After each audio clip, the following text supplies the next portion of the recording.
அளவிலா கருணையாளர் நிகழ்ந்த அன்புடையவன் அல்லாஹ்வின் பெயரை கொண்டு ஆரம்பிச்சுகிறேன். அல்லாஹ்வின் சாந்தியும் சமாதானம் நபிகள் நாயகம் ஸல்லல்லாஹு அலைஹி வஸல்லம் அவர்கள் மீதும் அவர்களுடைய வழிமுறையை பின்பற்றி வாழ்ந்த உத்தம சஹாபாக்கள், தாபீன்கள், தபல் தாபீன்கள், ஐமாக்கள், இன்னும் நல்லடியார்கள் அனைவரும் மீதும் குறிப்பாக அல்லாஹ்வின் இல்லத்தில் புண்ணியமிக்க ரமலானுடைய இரவுகளை உயிர்ப்பிக்க வேண்டியிருக்கிற உன்னத நோக்கத்தில் அல்லாஹ்வின் மார்க்கத்தை பற்றி அறிந்து கொள்வதற்காண்டி இங்கே அமர்ந்திருக்கின்ற நம் அனைவரும் மீதும் உள்ள ரஹ்மான் அல்லாஹ்வின் கருணையின் கிருபையின் விளைவிட்டு என்கிற பிரார்த்தனையோடு அன்புக்குரியவர்களே, நேற்றைய தினம் இஸ்லாமிய சமூகத்தில் வழிகட்டு போன கூட்டங்கள் பலதும் இருக்கிறது. அந்த கூட்டங்களை பற்றி அல்லாஹ்வின் தூதர் ஸல்லல்லாஹு அலைஹி வஸல்லம் அவர்கள் மிக தெளிவான முறையில் நமக்கு எச்சரித்தார்கள். வழிகேடுகள் தோன்றுகிற போது அந்த வழிகேட்டில் நாம் அகப்பட்டு விடக்கூடாது என்பதை மிக அழகான முறையில் அல்லாஹ்வின் தூதர் அவர்கள் நமக்கு விளக்கி சொல்லி இருக்கிறார்கள். அதன் பின்னரும் ஒருவர் நேர்வழியை விட்டு தடம் புரண்டு வழிகேட்டுக்கு செல்கிறார் என்று சொன்னால் அல்லாஹ்வின் தூதர் ஸல்லல்லாஹு அலைஹி வஸல்லம் அவர்கள் அவரை ஹாதிக்குன் என்று சொன்னார்கள். அவன் அழிந்து போகக்கூடியவன், அழிவை தேடிக்கொள்ளக்கூடியவன். அப்படி உள்ளவர்கள் தான் நேரான மார்க்கம் அவருக்கு வந்ததற்கு பிறகு, சத்தியம் அவருக்கு கிடைத்ததற்கு பிறகு இந்த நேர்வழியிலிருந்து தடம் புரண்டு செல்வார், வழிகேட்டை நோக்கி செல்வார் என்பதை நபி ஸல்லல்லாஹு அலைஹி வஸல்லம் அவர்கள் மிக தெளிவான முறையில் எடுத்துரைத்தார். அதே போன்று மனிதனை படைத்து அல்லாஹ் தஆலா இந்த பூமிக்கு அனுப்புகிற போது அல்லாஹ்விடம் ஷைத்தான் செய்த ஒரு உடன்படிக்கை, இவர்களை வழிகெடுப்பேன். வந்த வழிகேட்டை அவன் பல்வேறு ரூபத்தில் செய்ய இருக்கிறான் என்பதை அல்லாஹ் நமக்கு எச்சரித்திருக்கிறான். இந்த அல்லாஹ்வுடைய எச்சரிக்கையும் அல்லாஹ்வின் தூதர் ஸல்லல்லாஹு அலைஹி வஸல்லம் உபதேசத்தையும் நாம் புரிந்து கொள்ள பின்பற்ற தவறினால் அது நம்மை மிகப்பெரிய வழிகேட்டில் கொண்டு போய் தள்ளும் என்பதுதான் யதார்த்தம். அப்படியாக இந்த சமுதாயத்தில் வழிகேட்டு சென்றவர்கள் அவர்கள் அதற்கென்று பல நியாயங்களை வைத்திருக்கிறார். யாருமே வழிகேட்டுக்கு போகும்போது கண்மூடித்தனமாக வழிகட்டு போகவில்லை. மாறாக அவர்கள் அதற்கென்று சில நியாயங்களை, வாதங்களை வைத்துவிட்டு தான் வழிகட்ட பாதையை அவர்கள் தேர்ந்தெடுத்திருக்கிறார். அப்படியாக இந்த சமுதாயத்தில் வழிகட்ட முதல் கூட்டம் யார்? அந்த முதல் கூட்டம் யாருக்க தெரியுமா? யாருக்க தெரியுமா யார் அந்த கூட்டம்? என்று அந்த கூட்டம் தான் ஹவாரிஜிகள். ஹவாரிஜ் என்கிற கூட்டம் இந்த சமுதாயத்தில் வழிகட்ட முதல் கூட்டம். ஹவாரிஜ் அவர்களுக்கு ஏன் பேர் வந்தது என்று சொன்னால், அவர்கள் இந்த சமூகத்தில் ஒற்றுமைக்கு எதிராக கிளர்ச்சி செய்தவர்கள். இந்த சமுதாயத்தின் முதல் தலைமுறை, முதல் தலைவர்கள் ஆகிய அந்த கூட்டத்திலிருந்து வெளியேறி சென்றார்கள். இவருடைய விதத்து தான் முதலாவது தோன்றிய விதத். இந்த உம்மத்திலே தோன்றிய முதல் விதத் யாருடையது? ஹவாரிஜிகளுடைய. ஹவாரிஜ் என்று சொன்னால் ஹரஜ அப்படின்றதா இந்த வார்த்தையுடைய அசல் சொல். ஹரஜ் என்றால் வெளியேறினான் என்ற அர்த்தம். ஹரஜ என்று சொன்னால் வெளியேறுதல், கிளர்ச்சி செய்தல். ஹுரூஜ் என்கிற வார்த்தை அதுல இருந்து வரும், கிளர்ச்சி செய்தல்.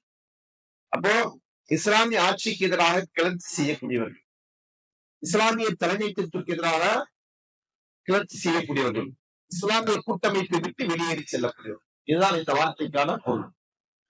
இஸ்லாமிய ஆட்சி என்று சொன்னால் யாருடைய ஆட்சி குறிக்கிறது? சஹாபாக்கள். சஹாபாக்கள் வாழ்ந்து கொண்டிருக்கிற காலத்தில்தான் இந்த கூட்டம் உருவானது. ஹவாரிஜ் என்கிற கூட்டம் எங்க உருவானது? சஹாபாக்கள் ஹயாத்தோடு இருந்து கொண்டிருக்கிறவங்க. அப்ப இவர்கள் அதற்கு என்ன வாதங்களை வைத்தாங்கன்னு சொன்னா, குர்ஆனையும் சுன்னாவையும் நாங்கள் புரிந்து கொள்வோம், நாங்கள் புரிந்து கொள்வோம். அதற்கு எங்களுக்கு யாருடைய தேவையில்லை, சஹாபாக்குடைய தேவையெல்லாம் கிடையாது. ஏன்னா அவர்கள் சொன்ன ஒரு கோட்பாடுதான் ஹும் ரிஜால் நஹ்னு ரிஜால். அவர்களும் மனிதர்கள், நாங்களும் மனிதர்கள். நீங்க இந்த உரை கேட்கிற போதே உங்களுக்கு என்ன செய்யலாம், இத சமகாலத்தில் பேசக்கூடிய சில கூட்டங்களை அடையாளம் காணலாம். அது அந்த கூட்டத்தை நம்ம மீட் பண்ணி நம்ம சொல்லல. யதார்த்தத்துல ஹவாரிஜிகளை பத்தி பேசுறோம். ஆனா அது என்ன செய்யும்? அந்த சித்தாந்தத்தை உடைய எல்லாரையும் அது பாதிக்கும், அது தாக்கும். அதுதான் யதார்த்தம். அந்த அடிப்படையில் ஹவாரிஜிகள் சொன்ன வாதம் என்ன? சஹாபாக்கள் மனிதர்கள், நாங்களும் மனிதர்கள். அவர்களுக்கு குர்ஆனும் ஹதீஸும் விளங்கும் என்று சொன்னால் அது எங்களுக்கும் விளங்கும். இங்க இருக்கக்கூடிய சில ஹவாரிஜிகள் என்ன சொல்லுவாங்க அப்படின்னா, சஹாபாக்களுக்கு வகி வருதா? அவங்களுக்கு மட்டும் தான் குர்ஆன் விளங்குமா? ஹதீஸ் விளங்குமா? அவங்களோட விளக்கம் எதற்கு தேவை என்றெல்லாம் என்ன செய்வாங்க? அவங்க இவங்க விளக்க வியாக்கியானம் பேசுவாங்க. அதே போன்று அவர்களை விட நாங்க நல்லா புரிஞ்சுப்போம் அப்படின்னு கூட சொல்லுவாங்க. யாரை விட? சஹாபாக்களை விட எங்களுக்கு நல்லா விளங்கும். ஏன்னா சஹாபாக்களை தப்பா புரிஞ்சிருக்கிறாங்க. அதற்கான சில எடுத்துக்காட்டுகள்லாம் இருக்கு. உதாரணம் சொல்ல வேண்டும் என்று சொன்னால், அல்லாஹ் தஆலா ரமலானை பற்றி, நோன்பை பற்றி சொல்கிற போது, குலு வஷ்ரபு ஹத்தா யதபய்யன லக்குமுல் கைத்துல் அபியத் மினல் கைத்தில் அஸ்வத். வெள்ளை நூல் கருப்பு நூலிலிருந்து தெளிவாக தெரியும் வரை, கருப்பு நூலிலிருந்து வெள்ளை நூல் தெளிவாக தெரியும் வரை நீங்கள் உண்ணுங்கள், பருகுங்கள் அப்படின்னு நல்லா சொன்னான். இந்த கருப்பு நூல் வெள்ளை நூல் என்பதை ஒரு நபித்தோழர் என்ன செய்யறாங்க? உண்மையாவே நூலை, 2 நூலை வச்சுக்கிட்டு தலையாணி பக்கத்துல வச்சு பார்த்துட்டு இருக்கிறாங்க. அப்ப அல்லாஹ் தஆலா இந்த வசனத்தில் சொல்லுகிற கருப்பு நூல் வெள்ளை நூல் என்பது எது? இரவுடைய இருளும் பகலுடைய வெளிச்சமும். இது ரெண்டுக்கும் தான் அல்லாஹ் சொல்றான். இதை ஓமையா சொல்லி காட்டுறான். அந்த ஓமானத்தை புரியாமல் அவர்கள் நினைச்சாங்க இது போன்ற ஒரு செயலை செய்தார்கள். அப்ப இதை ஆதாரமா காட்டி, இதை பாருங்க சஹாபி தப்பா புரிஞ்சுக்கிட்டாங்க அப்படின்னு எடுத்துக்காட்டி என்ன செய்யுது? நாங்க அவங்களோட கூடுதல் புரிந்து கொள்ளக்கூடியவர்கள் இந்த வாதத்தை வைப்பாங்க. இப்படியான ஹவாரிஜிகள் நம்முடைய காலத்தில் வாழ்ந்து கொண்டிருக்கிறார். ஹவாரிஜ் என்கிற பேர்ல இல்லதான். பேர்ல ஒரு கூட்டம் இருக்கா? அது இருக்காது. ஏன் சொல்லுங்க? ஏன் அப்படி ஒரு கூட்டம் இல்ல? நீங்க வரலாற்றுல எடுத்து பார்த்தீங்கன்னு சொன்னா பல கூட்டங்கள் இல்ல, பல கூட்டங்கள் திருடுறதுக்குன்னு ஒரு கும்பல் இருக்கும். திருட்டு கும்பல் ஒரு கும்பல் இருக்கும் இல்லையா? அதே போன்று கொள்ளையர்கள் என்கிற ஒரு கும்பல் இருக்கும். இவங்களுக்கெல்லாம் ஏதாவது காலத்துல திருடர்கள், கொள்ளையர்கள் அப்படின்னு பேர் வச்சு பார்த்திருக்கிறோமா? இல்ல, அப்படி வச்சிருக்க மாட்டாங்க. அவங்க என்ன செஞ்சிருப்பாங்க? அவங்களுக்குன்னு ஒரு பேர் வச்சிருப்பாங்க. வரலாற்று அந்த மாதிரி என்ன சில குரூப்புகள்லாம் இருந்திருக்கு. அவங்க என்ன செஞ்சிருப்பாங்க? அவங்க ஒரு லேபிள் வச்சிருப்பாங்க. அந்த லேபிள் ஒருபோது என்ன செய்யாது? அவர்களை திருடர்கள் என்றோ, கொள்ளையர்கள் என்றோ, கொலையாளர்கள் என்றோ சுட்டி காட்டக்கூடிய விதத்தில் இருக்கவே இருக்காது. சரிங்களா? அவங்க போராட்ட குழு, உரிமையை மீட்கக்கூடிய குழு, உரிமையாளர் குழு அப்படி என்ன செய்வாங்க? இப்படிதான் அடையாளப்படுத்துவாங்க. அதே போன்றுதான் ஹவாரிஜ் என்கிற பேரில் எந்த காலத்திலும் கூட்டம் இல்லை. ஆனால் அந்த கொள்கையை தாங்கி இருக்கிறவர்கள் எல்லா காலத்திலும் இருந்து கொண்டிருக்கிறார்கள். இப்ப இந்த அடிப்படையில் இஸ்லாமிய சமூகத்தின் ஒற்றுமையை சீர்குலைத்தவர்கள் தான் இந்த ஹவாரிஜிகள். இஸ்லாமிய ஆட்சிக்கு எதிராக கிளர்ச்சி செய்தவர்கள் தான் ஹவாரிஜிகள். இப்னு தைமிய்யா ரஹ்மத்துல்லாஹி சொன்னார்கள், ஃபலம்மா ஷா ஃபில் உம்மத்தி அம்ருல் ஹவாரிஜ்,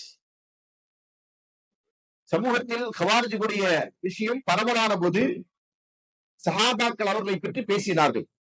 அவர்களை குறித்து அல்லாஹ்வின் தூதர் ஸல்லல்லாஹு அலைஹி வஸல்லம் அவர்கள் கூறிய செய்திகளை அறிவித்தார்கள். குர்ஆனில் இந்த ஹவாரிஜுடைய வழிகேட்டை பற்றியும் அவர்களுடைய விதத்தை பற்றியும் பொதுவப்படையா இருந்து கொண்டிருக்கிற செய்திகளை அவர்கள் தெளிவுபடுத்தினார்கள். அப்ப ஹவாரிஜுகள் என்பது ஏற்கனவே அடையாளப்படுத்தப்பட்டிருக்கின்ற ஒரு கூட்டம் என்றாலும் கூட அவர்களை பற்றி பின்னாடிதான் என்ன செய்றாங்க? அவர்களை பற்றி வர்ணனைகள் சொல்லுகிறார். இந்த ஹவாரிஜுகள் யார் என்பதை பற்றி சொல்லும் போது நான் சொன்னதை போன்று குர்ஆன் சுன்னாவிற்கு எதிராக கிளர்ச்சி செய்தவர்கள் இஸ்லாமிய சமூகத்தின் ஒற்றுமையிலிருந்து விலகி சென்றவர்கள். இப்னு கஸீர் ரஹ்மத்துல்லாஹி சொல்லுகிறார்கள், சும்மு ஹவாரிஜ லிஹுரூஜிஹிம் அலா தஆத்தில் இமாம், இமாமிற்கு கட்டுப்படுவதை விட்டு அவர்கள் வெளியேறி சென்றதன் காரணமாக இவர்களுக்கு ஹவாரிஜ் என்று பெயர் சூட்டப்பட்டது. அதே போன்று ஷரியாவுடைய சட்டங்களை நடைமுறைப்படுத்துவதிலிருந்து வெளியேறி சென்றார்கள் என்கிற காரணத்தினால் இவர்களுக்கு ஹவாரிஜ் என்று பெயர் சூட்டப்பட்டது. இமாம் இப்னு ஹஜர் அஸ்கலானி என்பவர் சொன்னார்கள், அன்னல் ஹவாரிஜ் ஃபஹும் ஜம்உன் ஹாரிஜத்துன், அவர்கள் ஒரு கூட்டம், வஹும் கௌமுன் முப்ததிஊன, பிதஅத்வாதிகளாக இருந்து கொண்டிருக்கின்றவர்கள், சும்மு பிதாலிக்க இந்த பேர் அவர்களுக்கு சூட்டப்பட்டது. எதனால் என்று சொன்னால் தீனி தீனை விட்டு அவர்கள் வெளியேறி சென்றார்கள். முஸ்லிமின் முஸ்லிம்களில் சிறந்தவர்களை விட்டு, சிறந்தவர்கள் என்றால் யாரு? சஹாபாக்கள். அந்த சிறந்த தலைமுறையினை விட்டு அவர்கள் வெளியேறி சென்றதன் காரணமாக அவர்களுக்கு ஹவாரிஜிகள் என்று பெயர் சூட்டப்பட்டது. இமாம் ஷஹருஸ்தானி இவங்கெல்லாம் யாருன்னா இஸ்லாமிய சமூகத்தின் முன்னோடிகளாக பார்க்கப்படுகின்ற அறிஞர்கள். இப்னு கஸீர் என்பவர்கள் நமக்கு எல்லாருக்கும் தெரியும். தஃப்சீர் இப்னுல் கஸீர் என்று சொல்லக்கூடிய தஃப்சீர் கிதாப் இருக்கு இல்லையா, தஃப்சீருல் குர்ஆனில் அலீம், அந்த கிதாபை எழுதிய ஆசிரியர் அவர், குர்ஆனுடைய விரிவுரை நூல். இமாம் இப்னு ஹஜர் அஸ்கலானி ரஹ்மத்துல்லாஹி யார் என்றால் ஃபத்ஹுல் பாரி, அதாவது ஸஹீஹ் புகாரி என்கிற ஹதீஸ் நூலுக்கான விரிவுரை நூல் அரபியில் இருந்து கொண்டு அந்த நூலுடைய ஆசிரியர். அதே போன்று இமாம் ஷஹருஸ்தானி ரஹ்மத்துல்லாஹி, இவர் யார் என்று கேட்டா இந்த வணிகத்த பிரிவினர்களை பற்றிய ஆய்வுகளை செய்து அதுல ஒரு பெரும் நூலை அல் மிலல் வல் நிஹல், மதங்களும் இசங்களும் என்கிற அடிப்படையில் ஒரு நூலை தொகுத்து அறிஞர். அவர் சொல்றாங்க, குல்லு மன் ஹரஜ அலல் இமாமில் ஹக்கில் லதி இத்தஃபக்கத் ஜமாஅத்து அலைஹி யுஸம்மா ஹாரிஜியன். இஸ்லாமிய சமுதாயத்தில் முஸ்லிம்களுடைய ஏகோபித்த அபிப்பிராயத்தின் அடிப்படையில் இருந்து கொண்டிருக்கிற ஒரு இமாமிற்கு எதிராக யாரெல்லாம் கிளர்ச்சி செய்கிறார்களோ அவன் தான் யாரு? ஹவாரிஜ். சஹாபாக்குடைய காலத்துல எல்லா சஹாபாக்களும் யார்கிட்ட போய் ஏற்றுக் கொடுத்தாங்க? அபூபக்கர் ரலியல்லாஹு அவர்கள், அதற்கடுத்தது உமர் ரலியல்லாஹு அவர்கள், அதற்கடுத்தது உஸ்மான் ரலியல்லாஹு, அப்படி அவங்கள்ட்ட பையத் கொடுத்தாங்க. இப்ப இந்த பையத்துக்கு எதிராக கிளர்ச்சி செஞ்சவங்க தான் யாரு? ஹவாரிஜிகள். சவான் கான அல் குரூஜ் ஃபி அய்யாமி ஸஹாபத்தி அலா ஐமத்தி ராஷிதீன். அந்த குரூஜ், அந்த கிளர்ச்சி என்பது சஹாபாக்களில் இருந்து கொண்டிருக்கின்ற குலஃபா ராஷிதீனுடைய காலத்தில் நடந்தாலும் சரி, அவ் கான பஅதும் அல தாபியின் பிஹ்சான், அதே போன்று தாபீன்களுடைய காலகட்டத்தில் நடந்தாலும் சரி, வல் ஐமத்தி ஃபி குல்லி ஸமான், எந்த காலத்தில் இருக்கின்ற இமாம்களுக்கு எதிராக, அதாவது ஆட்சி தலைவர்களுக்கு எதிராக இந்த கிளர்ச்சி என்பது இருந்தாலும் சரி, அவர்கள் தான் யாரு? ஹவாரிஜிகள். எல்லாருமே ஹவாரிஜிகள். அதே போன்று இமாம் இப்னு அப்துல் பர் ரஹ்மத்துல்லாஹி, இவர் மாலிகி மதுஹபுடைய மிகப்பெரிய அறிஞர். இமாம் மாலிக் ரஹ்மத்துல்லாஹியுடைய நூலாக இருந்து கொண்டிருக்கிற முவத்தா என்கிற நூலுக்கு விரிவுரை எழுதின அறிஞர், பல்வேறு நூல்களை தொகுத்திருக்கிற அறிஞர். அவர் சொன்னாங்க, இந்த ஹவாரிஜிகளை பற்றி சொல்வது, ஹும் கௌமுன் இஸ்தஹல்லு பிமா தஅவ்வல் மின் கிதாபில்லாஹி அஸக்க திமா அல் முஸ்லிமீன். இவங்க யாருன்னு கேட்டீங்கன்னா, அல்லாஹ்வுடைய வசனத்தை தவறான முறையில் வியாக்கியானம் கொடுத்து அதன் மூலம் முஸ்லிம்களின் ரத்தத்தை சிந்துவதை ஆகுமாக்கி கொண்டவர். முஸ்லிம்களை கொலை செய்யறது சரி கண்டவர்கள் யாரு? ஹவாரிஜிகள். அது மட்டுமல்ல, பாவங்கள் செய்கிறார்கள் என்கிற காரணத்தினால் முஸ்லிம்களை காஃபிராக்கினார். இது ஹவாரிஜியோட நம்பிக்கை. இன்ஷா அல்லாஹ் அவங்களுடைய அக்கீதால நம்ம போகும்போது அதை விரிவா நான் உங்களுக்கு சொல்றேன். அதாவது ஒரு முஸ்லிம் ஒரு பாவம் செஞ்சுட்டானா அவன் யாரு? காஃபிர். அவர்களுக்கு எதிராக வாள் ஏந்தினார்கள். முஸ்லிம்களின் ஜமாத்திற்கு முரண்பட்டார்கள். வேடிக்கை, ஹைதுடையவர்களுக்கு தொழுக கடமை. ஹைல இருக்கிற பெண்கள் இருக்காங்க இல்லையா, அவங்க தொழ வேண்டியது இல்லைன்றது இஸ்லாமிய சட்டம். ஆனா ஹவாரிஜியோட சட்டம் என்ன தெரியுமா? தொழுதாகணும். அது என்ன அவங்களுக்கு மட்டும் சலுகை? இப்ப நம்ம நேற்று கேட்டோம் இல்லையா, என்னது அது என்ன உங்களுக்கு மட்டும் 4 கல்யாணம் அல்லது உங்களுக்கு மட்டும் எப்படி அப்படின்னு கேட்கிறோம் இல்லையா? இது மாதிரியான இது பெண்ணியவாதம் என்று சொன்னால் இது ஆணியவாதம். என்னன்னு, அது நான் அவங்களுக்கு மட்டும் ஹைது காலத்துல தொழுகை இல்லைன்றது, அப்பவும் தொழுதாகணும் அப்படின்னு சொல்றதுதான் யாருடைய கொள்கை? ஹவாரிஜியுடைய கொள்கை. அப்ப அவங்க ஏன்னா அதனாலதான் இதை நீங்க ஆயிஷா ரலியல்லாஹு ஒரு சம்பவத்தில் நீங்க பார்க்கலாம். ஆயிஷா ரலியல்லாஹு ஒரு பெண்மணி என்ன செய்வாங்க, நாம ஹைலா இருக்கிற காலத்துல தொழுகையை விடுறோம், நோன்பு விடுறோம். ஆனா நம்ம நோன்பு கலா செய்யறோம், ஏன் தொழுகை கலா செய்யறது இல்லைன்னு கேட்பாங்க. சஹீஹ் புகாரில வரும் இந்த செய்தி. எல்லாரும் கேள்வி. ஆயிஷா ரலியல்லாஹு அவங்க அந்த பெண்ணை பார்த்த உடனே என்ன கேட்பாங்க? ஹரூரியத்து நந்தி அப்படின்னு கேட்பாங்க. என்னப்பா நீ ஹரூரியா சேர்ந்தவளா அப்படின்னு கேட்பாங்க. ஹரூரியான்றது ஒரு ஊர், சரிங்களா? ஈராக்கில் இருக்கக்கூடிய ஒரு ஊர். அந்த ஊர்ல இருக்கக்கூடிய நபரா நீ, அந்த ஊர்காரியா நீ அப்படின்னு கேட்பாங்க. ஏன் இந்த கேள்வி கேட்கறாங்க அப்படின்னா, அந்த ஊருக்காரர்கள் தான் இந்த ஹவாரிஜிகள். அவங்கள்ட்ட தான் என்ன வாதம்? பெண்ணுக்கு ஹைலானால் தொழுகை இருக்கின்ற வாதம். அப்ப அதனாலதான் என்ன செய்றாங்க, ஆயிஷா ரலியல்லாஹு அந்த ஊருக்காரியா நீ அப்படின்னு கேட்கிறாங்க. அப்ப அப்படி உள்ளவங்கதான் இதை பேசுவாங்க அப்படின்னு சொல்லிட்டு ஆயிஷா ரலியல்லாஹு விளக்கம் கொடுப்பாங்க. என்ன கொடுப்பாங்க? நாங்க ரசூலுல்லாஹி காலத்துல பெண்கள் கூடியவர்களாக இருந்தோம். அப்ப தொழுகை விடுவோம். நாங்க தொழுகை விடக்கூடியவர்களாக இருந்தோம். அதே போன்று நோன்பு விடக்கூடியவர்களாக இருந்தோம். சௌமி, நாங்க நோன்பு கலா செய்வதற்கு கட்டளையிடப்பட்டோம். தொழுகை கலா செய்வதற்கு எங்களுக்கு கட்டளையிட வரல. ரசூல் அப்படி எங்களுக்கு கட்டளையிடல. அல்லாஹ் எங்களுக்கு கட்டளையிடல. அப்ப என்ன அர்த்தம்? அது இல்ல. இதான் அளவுகோல். இப்ப நீயா இது செய்யக்கூடாது. அது என்ன, அது ஒரு சட்டம், இது ஒரு சட்டம் அப்படின்னா லாஜிக் பேசக்கூடாதுன்றத செய்யறாங்க, உடைச்சு விடுறாங்க. அது மட்டும் இல்ல, யாராவது திருமணம் முடித்ததற்கு பிறகு விபச்சாரம் செய்தால் இஸ்லாமிய ஷரியாவில் அவர்களுக்கான தண்டனை என்ன? கல்லறிந்து கொள்ள வேண்டும். திருமணம் முடித்ததற்கு பிறகு விபச்சாரம் செய்யக்கூடியவர்கள். ஆனா இவங்க என்ன செய்யறாங்க? அதை கேன்சல் பண்றாங்க. அதெல்லாம் கிடையாது. ஏன்னா குரான்ல என்ன இருக்கு? கசடிதான் இருக்கு. அதுதான் எல்லாருக்கும். அதுக்கு திருமணமானவங்களுக்கு அவங்களுக்கு பிரிக்காதீங்க அப்படின்னு சொல்லி செய்றாங்க.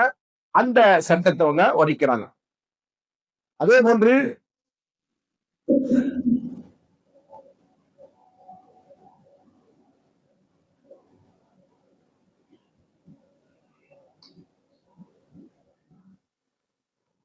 சுத்தத்துக்கு, அதாவது இப்ப நம்ம என்ன செய்யறோம்? தைமம் செய்வோம். நம்ம சுத்தம் செய்வதற்காண்டி தைமத்தை பயன்படுத்துவோம், கற்களை பயன்படுத்துவோம் இல்லையா? ஒருவர் மலஜலம் கழிக்கிறார் அல்லது குளிப்பு கடமையானவரா மாறுகிறார். அந்த நிலையில் அவர் தன்னை சுத்தப்படுத்திக் கொள்வதற்காண்டி மார்க்கம் அவருக்கு என்னெல்லாம் அனுமதி கொடுத்திருக்கு? தைமம் செய்யலாம். சிறுநீர் கழித்து விட்டு, மலம் கழித்து விட்டு தண்ணீர் இல்லை என்று சொன்னால் அந்த இடத்துல அதுக்கு பகரமா கற்களை பயன்படுத்தும். இதெல்லாம் சொல்ல முடியும் சொன்னா இவங்க என்ன செய்வாங்க? எதுவுமே செட் ஆகுது, தண்ணி மட்டும்தான். சரிங்களா? அதே போன்று இது போன்ற பல்வேறு விதமான வழிகேடுகளை இவர்கள் தங்களுக்குள்ளே கொண்டிருக்கிறாங்க.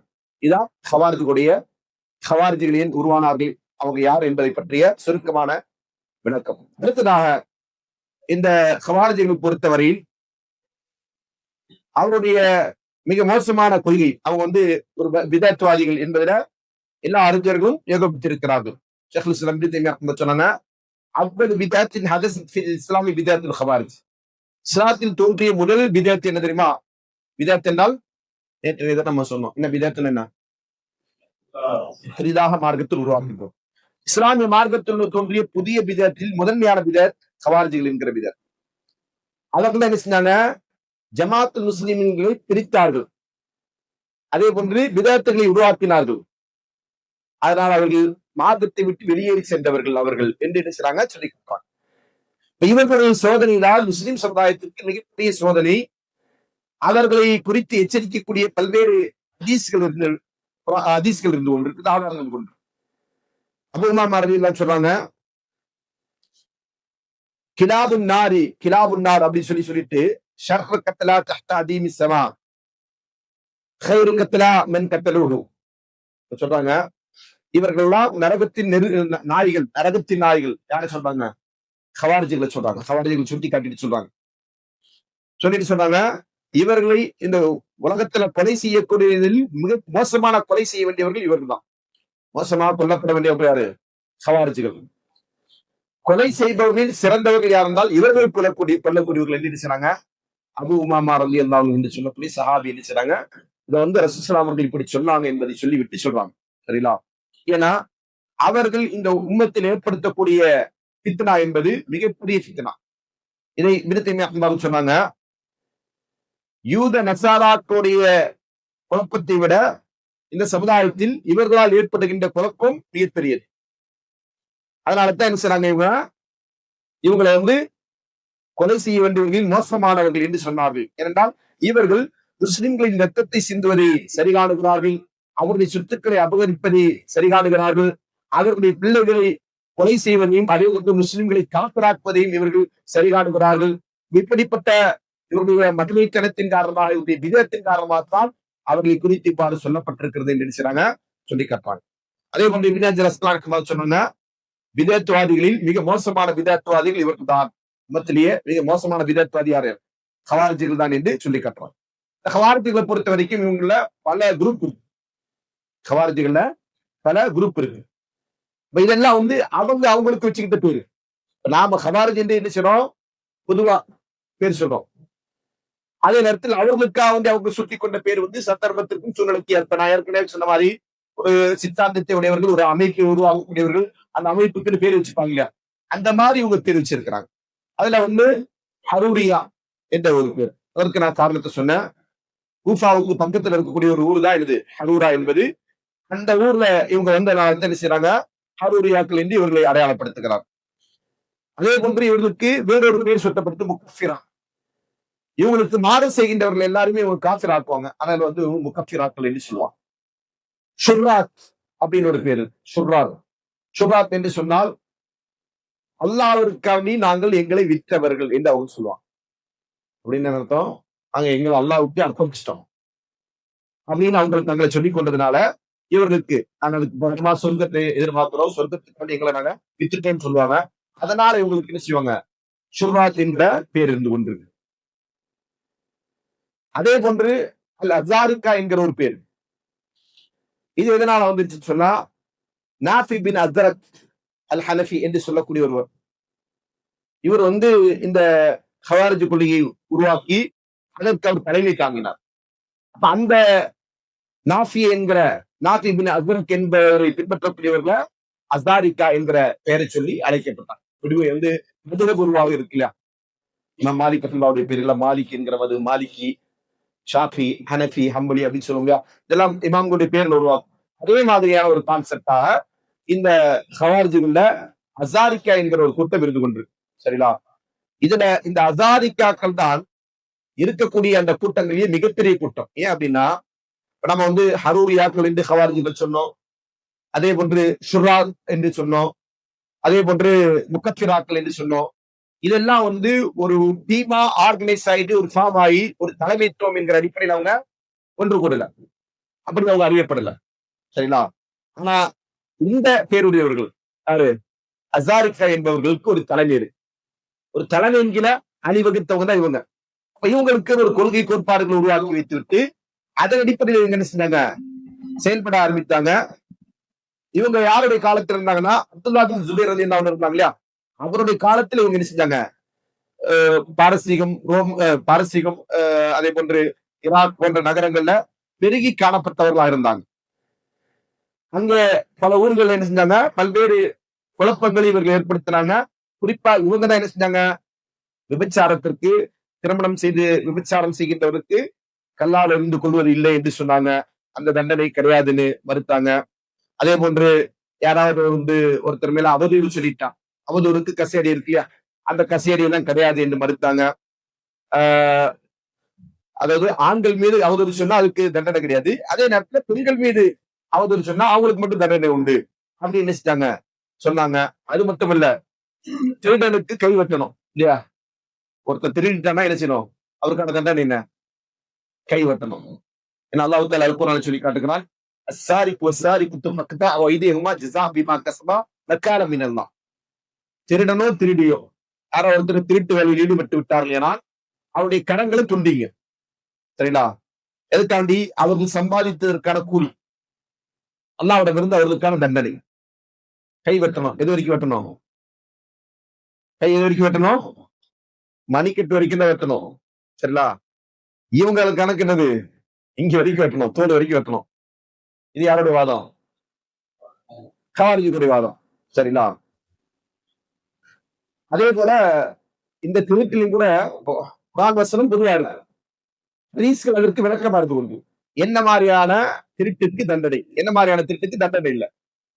சரிங்களா, ஒருத்தர் வந்து ஒரு கால் தீனாருக்கு குறைவான பொருளை திருடி விட்டால் அவருக்கு என்ன கிடையாது, கைவெட்டுதல் தண்டனை கிடையாது. புரியுதுங்களா, இதான் சட்டம், இஸ்லாமிய ஷரியாவோட சட்டம். என்ன, ஒருத்தர் திருடுறாரு, திருடுனது என்ன, கால் தீனாரோட குறைவான மதிப்புள்ள ஒரு, அதை ஒருத்தர் திருடிட்டாரு. உதாரணமா ஒருத்தருடைய சீப் எடுத்துட்டாரு. சரிங்களா, அதுக்கு எவ்வளவு வரும், சீப் எவ்வளவு வரும், 2 ரூபா வருமா, 2 ரூபா வரும். அல்லது பென்சில் எடுத்துட்டாரு, பேனா எடுத்துட்டாரு, 5 ரூபா வரும், 10 ரூபா வரும். இதை ஒருத்தர் திருடிட்டாருன்னா இதுக்காண்டி அவர் கையை பிடிச்சி வெட்டிடலாமா, வெட்டுறதுக்கான பொருளா இது கிடையாது.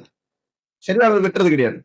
அப்ப இவங்க என்ன சொல்லுவாங்க, என்ன திருடினாலும் சரி அதுக்கெல்லாம் என்ன செய்யக்கூடாது, பென்சிலா பேனாவா அதெல்லாம் பார்க்கக்கூடாது, எல்லாத்துக்கும் வெட்டி ஆகணும் அப்படின்ற ஒரு கருத்தை அவங்க சொல்லுவாங்க. அதே மாதிரி நம்ம ஏற்கனவே சொன்ன மாதிரி ஹைலுடைய பெண்களுக்கு தொழுகை கடமை, நோன்பு கடமை என்பதையும் இவர்கள் தான் நினைச்சிட்டாங்க, சட்டமாக்கினாங்க. இந்த அசாரிக்கா என்கிற குரூப் தான்.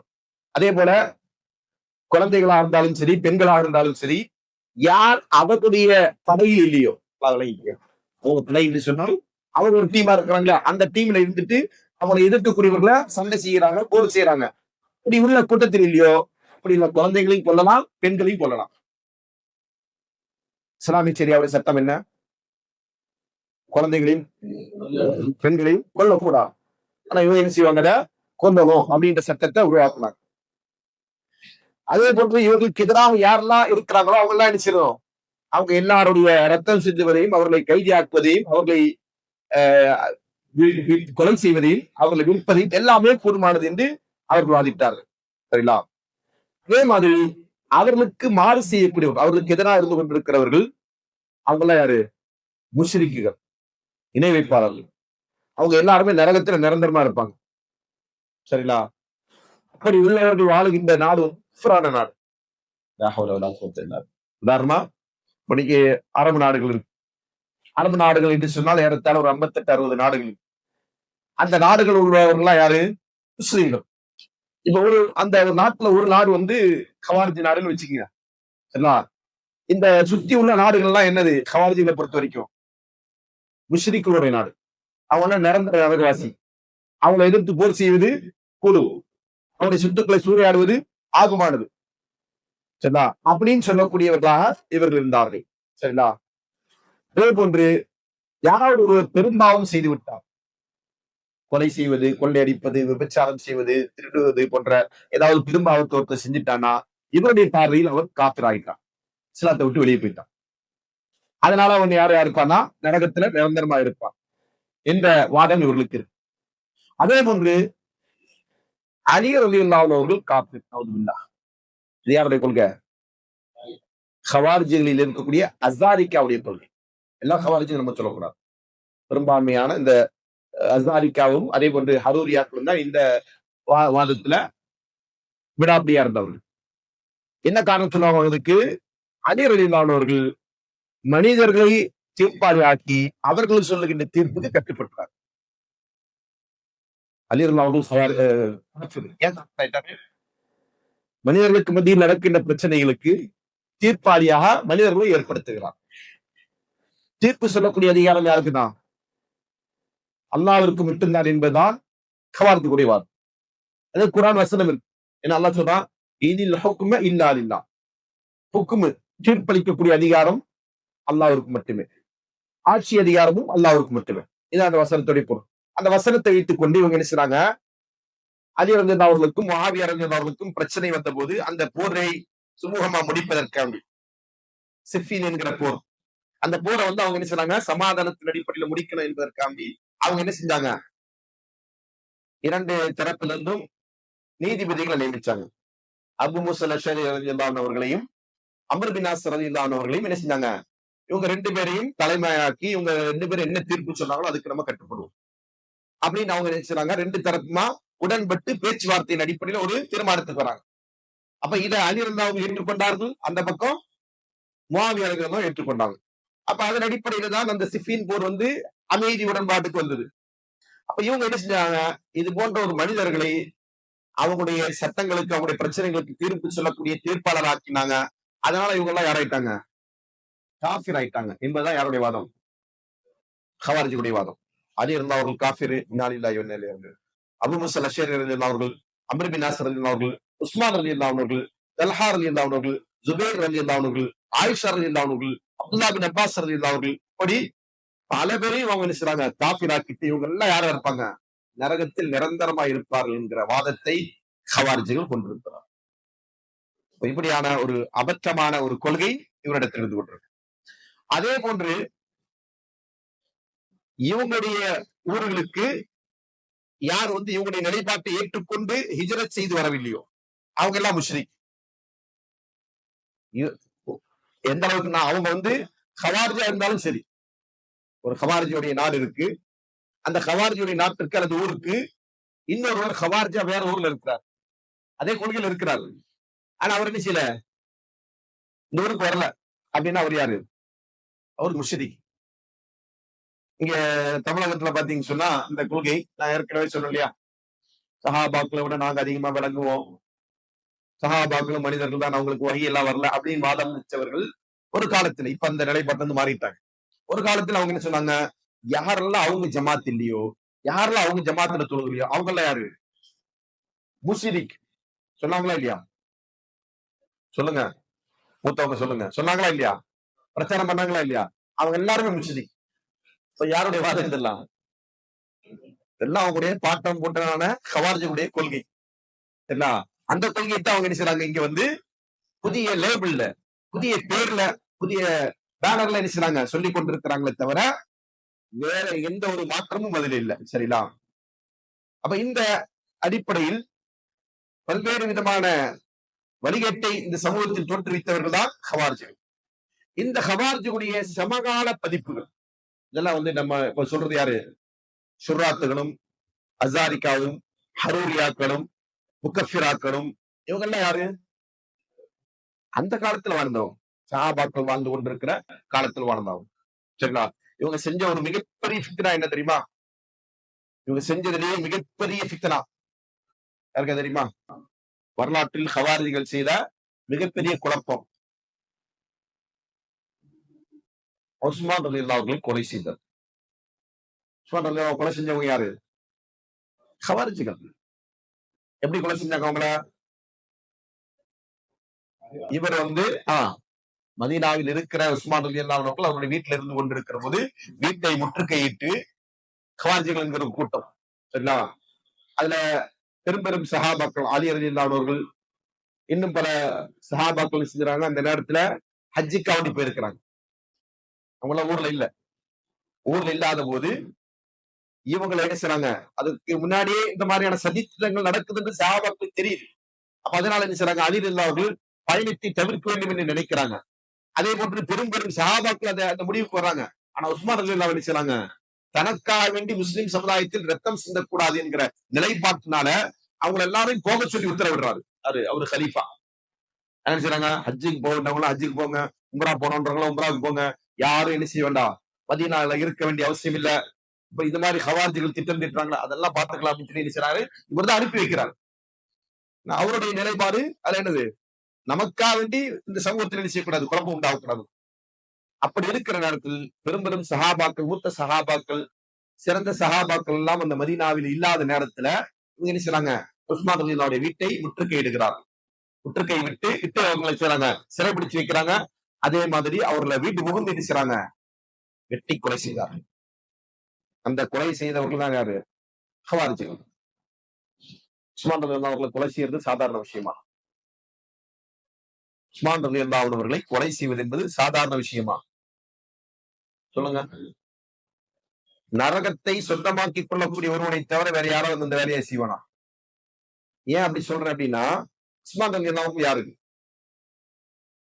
அவருடைய அந்தஸ்து என்ன, அவருடைய சிறப்பு என்ன, அவர் யாரு, சொர்க்கவாசி, அல்லாஹ்வின் தூதரால் சொர்க்கவாசி என்று அடையாளப்படுத்தப்பட்டவர்.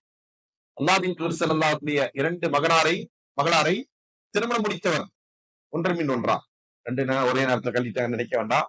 அப்படியே மார்க்கத்தில் அனுமதி இல்ல, அப்படி அவரும் செய்யல. ஒரு மகள் மரணித்ததற்கு பிறகு இன்னொரு மகள். அதனால ரசூலுல்லாஹி ஸல்லல்லாஹு சொன்னாங்க, எனக்கு இன்னொரு மகள் இருந்தாலும் நான் என்ன செய்வேன், அந்த மகளை உஸ்மானுக்கே கட்டி கொடுப்பேன்னு சொன்னாங்க.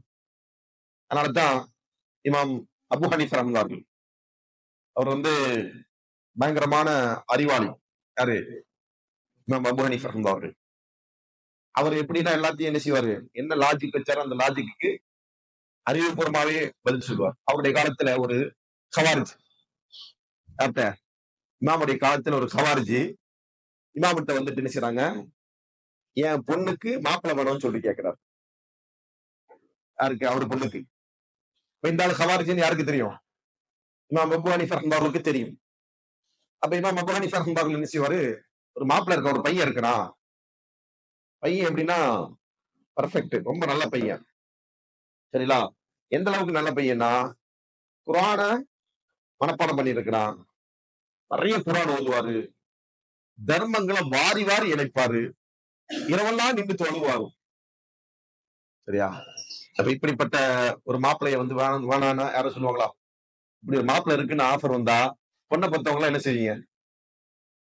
என்ன செய்வோம்? நான் ரெடி தான் சொல்லுவோம். அப்போ இவரு இந்த ஹவாரி என்ன செய்யறாரு? அப்படியா, உடனே பேசுங்க. ஆனா ஒரு பிரச்சனை இருக்கு அப்படின்னாரு. என்ன பிரச்சனை அப்படின்னு? அந்த பையன் ஒரு யூதன் அப்படின்னு சொல்றாரு. அந்த பையன் ஒரு யூதன் அப்படின்னு அவனுக்கு அப்படியே அந்த ஆளுக்கு அப்படியே கடுமையா கோவம் வந்து, என்ன என்ன கிண்டல் பண்றீங்களா என்ன? என்ன நினைச்சு நீங்க பேசுறீங்க? நான் என் பொண்ணுக்கு ஒரு முஸ்லிமான பையனை கேட்டா நீங்க குரான் ஓதுவீங்க, இதெல்லாம் செய்வீங்கன்னு சொல்லி, ஆனா அவன் யூதன் சொல்றீங்க அப்படின்னு சொல்லிட்டு, நான் நீங்க எல்லாரும் மதிக்கிற ஒரு ஆளா இருக்குன்னு பாக்குறேன், இல்லைன்னா நடக்கிறது வேற அப்படின்னு. அப்போ இமாம் அவர்கள் கூப்பிட்டு கேட்பாங்க, நீ ஏன் உன் பொண்ண குரான் ஓத தெரிஞ்சிருந்தாலும், பெரும் செல்வந்தனா இருந்தாலும், நிறைய தர்மம் செய்யக்கூடியவனா இருந்தாலும், ஒரு யூதனை கட்டி கொடுக்க மாட்டல்ல? ரசூலுல்லாஹி அவர்கள் தன்னுடைய 2 மகளை கட்டி கொடுத்த ஒருத்தர் யாரு? அவரை பத்தி உன்னோட நிலைப்பாடு என்ன அப்படின்னு கேட்பார். இப்படியான கேள்வி செருப்பால் அடிச்சு கேள்வி கேட்கறது இல்லையா? அந்த மாதிரி என்ன செய்வாரு? அவரை பத்தி உன் நிலைப்பாடு என்ன? ஏன்னா அவங்க என்ன சொல்லிட்டு இருந்தாங்க? அவர் யாரு? உஸ்மான் ரலியல்லாஹு யாரு? நரகவாசி என்பதான் அவருடைய வாதம். இப்ப அல்லாஹ்வின் தூதர் சொர்க்கவாசி என்று சொன்னவரை, அல்லாஹ்வின் தூதர் ஸல்லல்லாஹு அலைஹி வஸல்லம் மகள்களை திருமணம் முடித்து கொடுத்தவரை, இந்த உம்மத்திற்கு அவர் செய்த சேவை என்பது அளப்பரியது. இந்த அளவுக்குன்னா ரசூலுல்லாஹி சொன்னாங்க, சில போர்களுக்கு வந்து ரசூலுல்லாஹி அவர்கள் உதவி கேட்கிறாங்க. ஒவ்வொரு சஹாபாக்களும் அவங்களால என்றதை கொடுக்குறாங்க. உஸ்மான் ரலியல்லாஹு அன்ஹு செய்றாங்க, 4000 ஒட்டகங்கள், 4000 தீனார்கள் அப்படின்னு செய்றாங்க, அள்ளி கொண்டு கொட்டுறாங்க. கொட்டியதற்கு பிறகு ரசூலுல்லாஹி சொன்னாங்க, மா லர்ர உஸ்மான் மா ஃபஅல பஅதா. இதற்கு பிறகு உஸ்மான் ரலியல்லாஹு என்ன செஞ்சாலுமே அவருக்கு அது என்ன கிடையாது, குற்றமாகாது. லைசன்ஸ். எதுக்கு லைசன்ஸ்? என்ன தப்பு செஞ்சாலும் அல்லாஹ் அவர்கிட்ட தப்புன்ற கணக்குல கொண்டு வர மாட்டான் அப்படின்றதுக்கான லைசன்ஸ். அதுக்கு அர்த்தம் அவங்க செஞ்சாலும் கிடையாது, செய்யல. உஸ்மான் ரலியல்லாஹு அவர்கள் கொல்லப்படுகிற போது அவங்க என்ன செஞ்சு கொண்டிருந்தாங்க? குர்ஆன் ஓதிக் கொண்டிருந்தார்கள். வரலாறு பதிவு செய்திருக்கிறார். அப்படியான ஒரு நபித்தோழரை குறித்து உங்களுடைய பார்வை என்ன?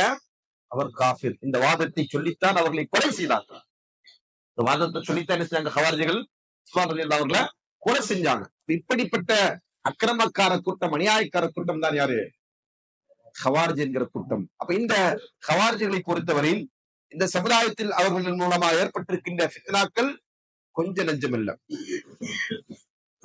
உடைய ஃபித்னா வந்து அதிபயங்கரமானது. அந்த ஃபித்னாவை நாம் அறிந்து கொள்ளாமல் போனால் நாமும் அது போன்ற ஃபித்னாவில் அகப்படுவதற்கு வாய்ப்பு இருக்கு.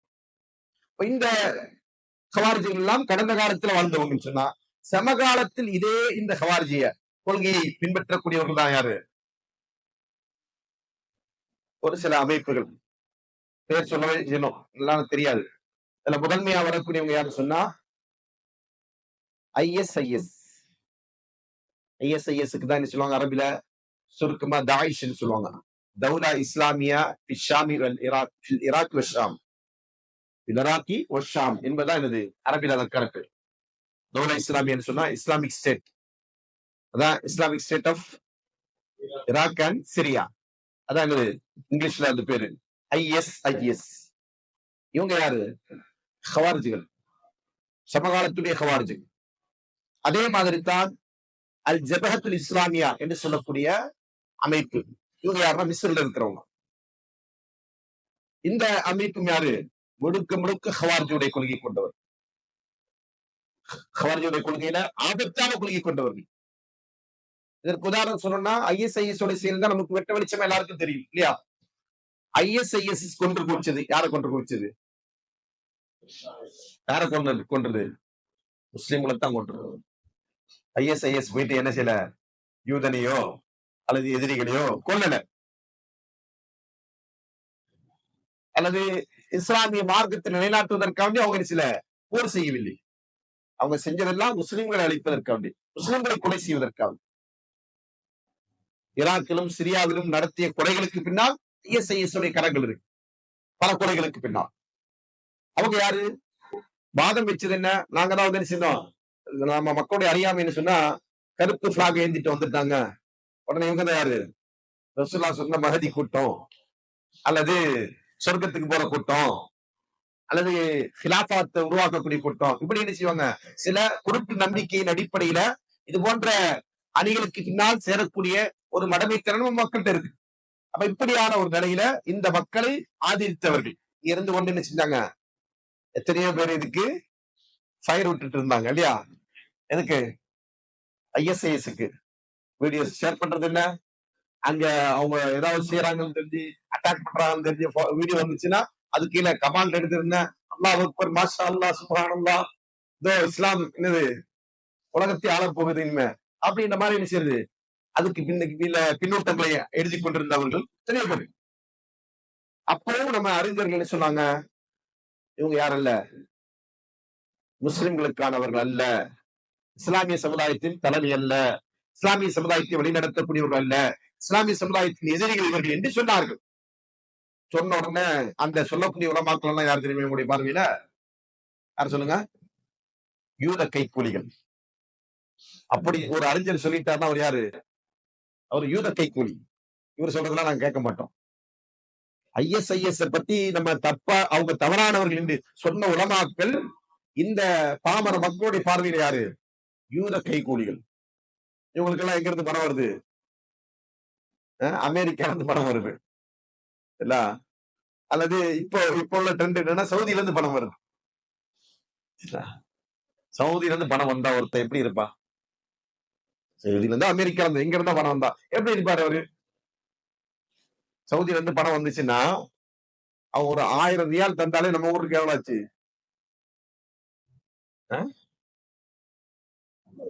30,000 ரூபாய் ஆச்சு அமௌண்ட். 25,000 ரூபாய் வந்துடும் 1000 ரூபாய் தந்தாலே, 1000 ரியால் தந்தாலே. ஒரு அங்க உள்ள ஒருத்தருக்கு சராசரி சம்பளம் என்னன்னு சொன்னா, குறைந்த சம்பளம் என்னன்னு சொன்னாங்க 2000 ரியால் 3000 ரியால். 3000 ரியால் தான் பேசிக்கா இருக்கும். கவர்மெண்ட் எல்லாம் போனா 4000 6000 அப்படின்னு வந்துடும். சரிங்களா? இப்போ 4000 ரியால் ஒருத்தர் சம்பளம் வாங்குறாருன்னா அவர் எதுன்னு லட்சம் ரூபாய் இங்க சம்பாதிச்சிட்டு இருப்பாரு அவருக்கு உட்கார்ந்து இல்லையா? அப்ப அவர் எப்படி இருப்பாரு? பஞ்ச பராரி மாதிரி இருப்பாரா? அல்ல ஆடம்பரமா இருப்பாரா? ஆடம்பரமா தான் இருப்பாரு. சொந்த வீடு வச்சிருப்பாரு, கார் வச்சிருப்பாரு. அப்படியே அங்குள்ள அவ்வளமாக்கள் இருக்கிறாங்க, தாய்கள் இருக்கிறாங்க. இன்னுமே சைக்கிள் ஓட்டி கொண்டு தெரியக்கூடிய உலமாக்கள் நம்முடைய தமிழகத்துல இருக்கிறாங்க, தமிழ் பேசக்கூடிய உலமாக்கள் இருக்காங்க. சைக்கிள் வச்சுட்டு அவங்க வாழ்க்கையை ஓட்டிட்டு இருக்கிறாங்க. சராசரி எல்லா மனிதனுக்கும் 2 வீலர் இருக்கும் இல்லையா? அதுதான் பாத்தீங்கன்னா கவர்மெண்ட்ல ஒரு நலவாரியம் வச்சிருக்காங்க, உலமாக்கள் நலவாரியம். அதுல என்ன செய்வாங்க, உலமாக்களுக்கு 2 வீலர் வாங்குறதுக்கு மானியம் தருவாங்க. இது மாதிரியான ஒரு காலகட்டத்துல நிலவரங்களை தெரியாம வெறுமனே இது போன்ற பொய்யான புரபகண்டாக்களை மட்டுமே ஏற்றுக்கொண்டு அதை நம்பிக்கொண்டு இருக்கிறாங்க. மக்கள் அறியாமையான இந்த காரியங்களை செய்து கொண்டிருக்கிறாங்க. இதை நம்ம கலையணும்னு சொன்னா, இந்த அறியாமை நம்மகிட்ட இருந்து துடை தெரியப்படணும்னு சொன்னா நமக்கு என்ன செய்யணும்? யார் வழிகேடர்கள், வழிகேடருடைய அடையாளங்கள் என்ன, அவருடைய கொள்கை என்ன, சித்தாந்தம் என்ன, இப்படி அந்த சித்தாந்தங்கள் உருவெடுக்கிறது என்பதை பற்றிய அறிவு நமக்கு வேணும். அந்த அறிவு இல்லைன்னு சொன்னா நம்ம என்ன செய்வோம்? அல்லாஹ் பாதுகாக்கணும், நாமளும் இது போன்று எங்கேயாவது போய் சிக்கிக் கொள்வோம். அப்ப இந்த ISIS அமைப்பு என்பது இஸ்லாத்திற்கு விரோதிகள்.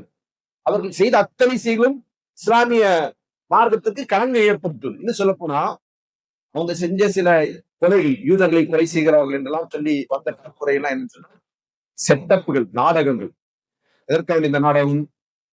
முஸ்லிம்களுக்கும் இஸ்லாமிய சமூகத்திற்கும் அவமானத்தை உண்டாகும், அவப்பெயர் உண்டாகும்.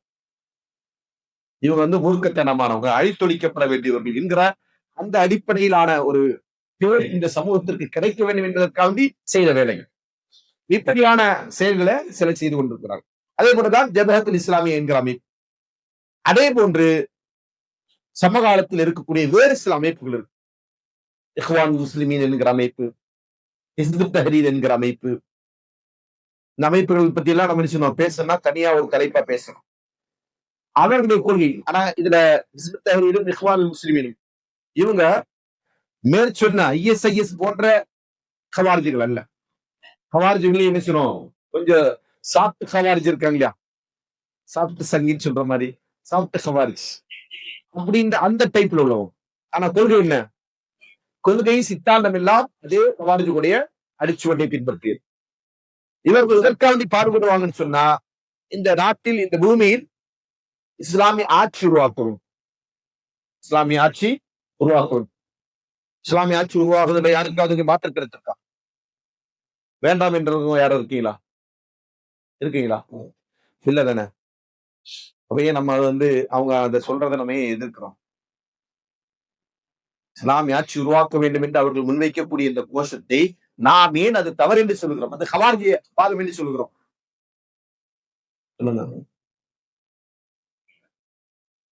என்ன காரணம்?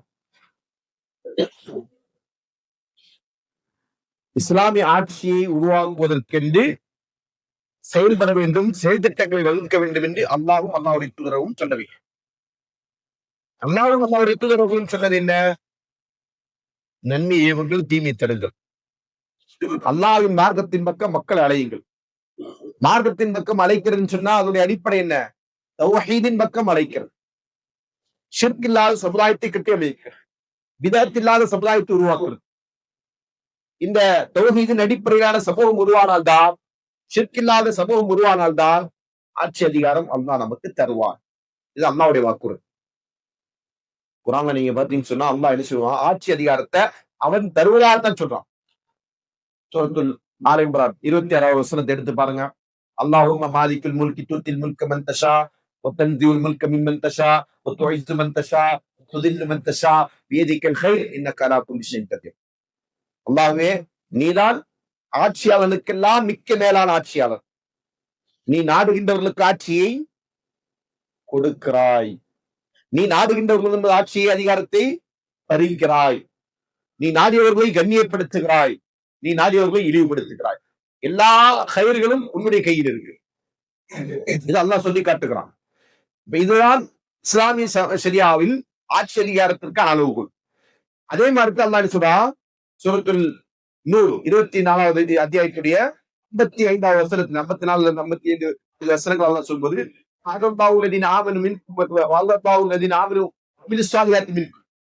உங்களின் ஈமான் கொண்டு யாரெல்லாம் அமல் சாலியாத் செய்கிறார்களோ, நல்ல அமல்களை செய்கிறார்களோ, உங்களுக்கு முன்பிருந்தவர்களை எப்படி அல்லாஹ் தஆலா ஆட்சியாளர்கள் ஆக்கினானோ அதே போன்று உங்களுக்கு ஆட்சி அதிகாரத்தை வழங்குவது அல்லாஹ் வாக்களிக்கிறார். ஈமான் கொண்டு அமல் சாலியாத் செஞ்சா அல்லாஹ் என்ன செய்யறான்? ஆட்சி அதிகாரத்தை தர என்று வாக்களிக்கிறான். அதை சொல்லி தள்ள இருக்குன்னா அதுக்கு அவங்க என்ன செய்யணும்? நீ வேணா விஷயா, என்னை மட்டும் வழங்க வேண்டும் என்று எனக்கு எந்த ஒன்று இணை கற்பிக்க கூடாது. இதுதான் அல்லாஹ் சொல்லக்கூடிய நிபந்தனை. ஆட்சி அதிகாரம் வேண்டுமா? என்ன செய்யணும்? தௌஹீத் சொல்லணும். தௌஹீத் நிலைநாட்டப்படணும். ஷிர்க் அழிக்கப்படணும். ஷிர்க் இல்லாத சமூகத்துக்கு தான் அல்லாஹ் ஆட்சி அதிகாரத்தை தருவான். ஷிர்குள்ள சமுதாயத்திடத்திலிருந்து ஆட்சி அதிகாரத்தை எல்லாம் குளிக்கிறான். வரலாறு இந்த இந்தியா என்கிற நாட்டை 800 ஆண்டுகள் முஸ்லிம் சமுதாயம் ஆட்சி செய்தார்கள்.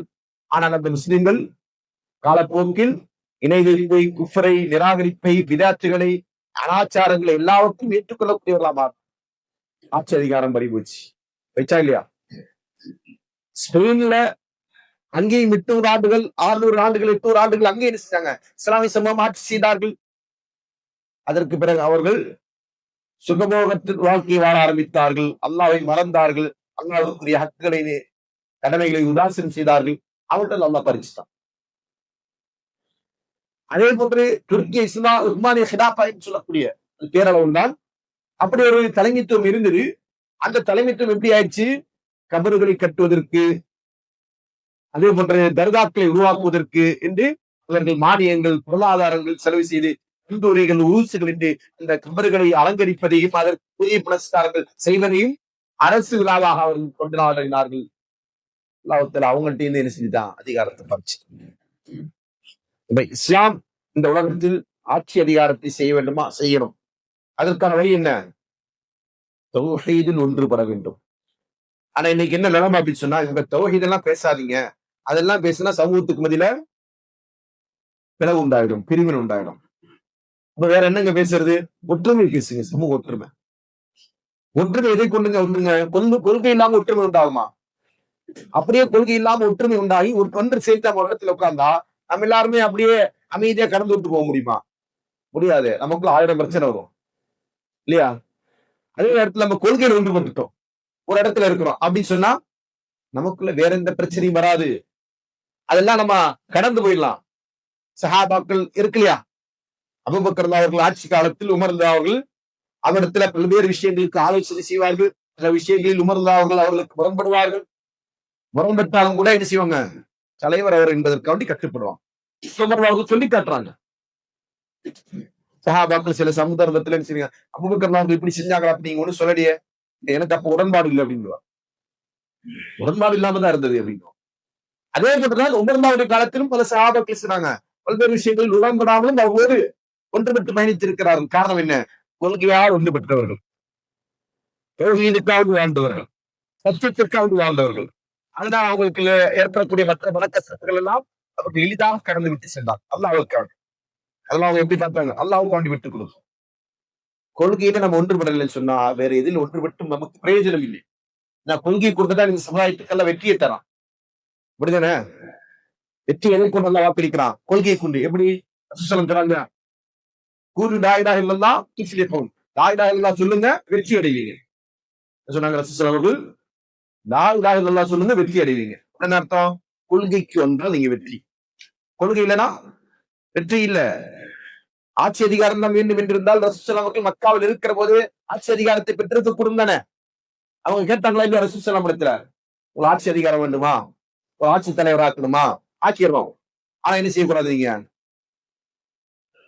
லா இலாஹ இல்லல்லாஹ் என்பதை பிரச்சாரம் செய்யக்கூடாது. அப்படின்னு அர்த்தம். தௌஹீத பேசக்கூடாது. தௌஹீத பேசாம நீங்க இருந்துட்டீங்கன்னா உங்களை ஆட்சி அதிகாரத்தை தர்றோம், அல்லது உங்களுக்கு செல்வத்தை தரணுமா அதை தரோம், பெண்கள் அழகான பெண்களை திருமணம் முடித்து வைக்கணுமா அதை செய்யறோம், என்ன வேணாலும் செய்யறோம். ஆனா ரசூலுல்லாஹ் என்ன சொன்னாங்க அந்த இடத்துல? எதற்கும் உடன்பட முடியாது. கொள்கைன்னு சொல்றது சொல்லித்தான் இருக்கிறார். நீங்கள் வணங்குகிறதை நாம் வணங்கக்கூடியவன் அல்ல, வணங்க மாற்றேன் அப்படி என்ன செஞ்சாங்க, பண்ணாங்க. தௌஹீதுதான் அடிப்படை. இந்த அடிப்படைக்கு மாற்றமான சித்தாந்தம் தான் சவாரிஜிகளால் முன்வைக்கப்பட்ட ஆட்சி அதிகாரம் அல்லாஹ்விற்கே என்கிற வாதம். உங்களுக்கு பின்னாடி இதுக்கு முன்னாடி ஒளிஞ்சிருக்கக்கூடிய வாதம் என்ன? ஆட்சி அதிகாரம் அல்லாஹ்விற்கு. அதனால பூமியில என்ன செய்யணும், அல்லாஹ்வுடைய ஆட்சி தான் இருக்கணும், ஷரியாவுடைய ஆட்சி தான் இருக்கணும். அல்லாஹ் அப்படி நினைச்சிருந்தான்னா இந்த உலகத்துல வேற ஒருத்தர் ஆட்சிக்கு வர முடியுமா? சொல்லுங்க. அமெரிக்காவை ட்ரம்ப் ஆள முடியுமா? இந்தியாவை மோடி ஆள முடியுமா? முடியுமா? முடியாது. ஏன்? அல்லாஹ் இவங்களை எல்லாம் என்ன செஞ்சிருவான், ஒண்ணு இவங்களை முஸ்லீம் ஆக்குவான், இல்லையா இவங்கள்ட்ட அல்ல ஆட்சியை கொடுக்காம வச்சுக்குவான். அல்லாவுக்கு முடியும் தானது, அல்லாவுக்கு எளிதான காரியம் தானது. அல்லாஹ் இந்த பூமியில் இந்த மார்க்கம் எப்படி நிலைத்திருக்க வேண்டும் என்பதற்கான ஒரு அளவுகளை தந்திருக்கு. அதனாலதான் ரசூலுல்லாஹி சொல்றாங்க, மறுமையில நபிமார்கள் வருவாங்க. ஏத்தி நபியும் ஒரு நபி வருவாங்க மறுமையில. நபியோடு அவர் ஈமான் கொண்ட ஒருத்தர் கூட இருக்க மாட்டான். இது அந்த நபிக்கு கிடைச்ச வெற்றியா தோல்வியா? அந்த நபிக்கு கிடைச்ச வெற்றியா தோல்வியா? தோல்வியா? எப்படி தோல்வி? அப்ப நபி தோற்று போனவரா நபி?